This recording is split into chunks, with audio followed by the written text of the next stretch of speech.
அலங்காநல்லூர் ஜல்லிக்கட்டை நடத்துவதற்கு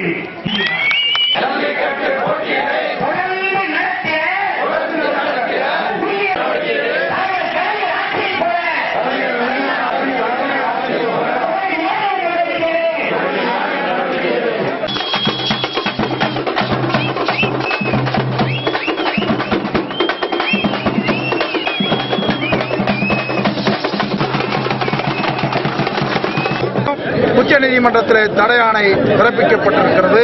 அந்த தடையாணை எதனால் வந்தது என்பது தமிழக மக்களுக்கு தெரியும். இருந்தாலும் கூட இன்றைக்கு தமிழர் என்ற உணர்வுக்காக கட்சி மாற்றத்திற்கு அப்பாற்பட்டு சமுதாய உணர்வுக்கு அப்பாற்பட்டு தமிழர்களுடைய பாரம்பரியமாக இன்றைக்கு சுற்றுலாத்துறையிலே எங்கு பார்த்தாலும் தமிழகம் முழுவதும் மட்டுமல்ல டெல்லியிலும் பார்த்தாலும் கூட அந்த சுற்றுலா தலங்களிலே இந்த வீர விளையாட்டு ஜல்லிக்கட்டினுடைய அடையாளமாக இன்றைக்கு காளைகளினுடைய இது அங்கு பொறிக்கப்பட்டிருக்கிறது. அது தொடர்ந்து காப்பாற்ற வேண்டும் என்பதற்காக இன்றைக்கு மாநில அரசும் மத்திய அரசும் உரிய நடவடிக்கை எடுக்க வேண்டும்.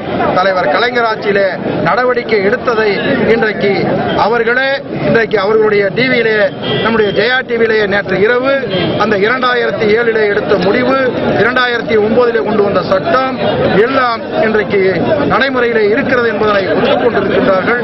இன்றைக்கு அதை போல இந்த நாளைய தினம் உச்சநீதிமன்றத்திற்கு தமிழக அரசு செல்லும் என்று இன்றைக்கு முதல்வர் தெரிவித்திருக்கிறார். அதை முழு மனதோடு இன்றைக்கு மத்திய அரசும் மாநில அரசும் அந்த உச்சநீதிமன்றத்தினுடைய தடையை நீக்கி உடனடியாக செய்வதற்கான உத்தரவை பெற்றுத்தர வேண்டும். ஏனென்றால் தலைவர் கலைஞர் அவர்கள் 2 முறையும் டெல்லியிலே இருந்து கொண்டே அதற்கான ஏற்பாடுகளை இன்றைக்கு தமிழர்களுடைய உணர்வுகளை நீ உடனடியாக ஏற்பாடு செய்ய வேண்டும் என்று அன்றைக்கு அலங்காநல்லூரின் பாலமேடிலேயும் டெல்லியிலே இருந்து கொண்டு அந்த ஏற்பாடை செய்து அந்த மக்கள் மத்தியிலே அதை நடைமுறைப்படுத்தி தந்தார் தலைவர் கலைஞர்.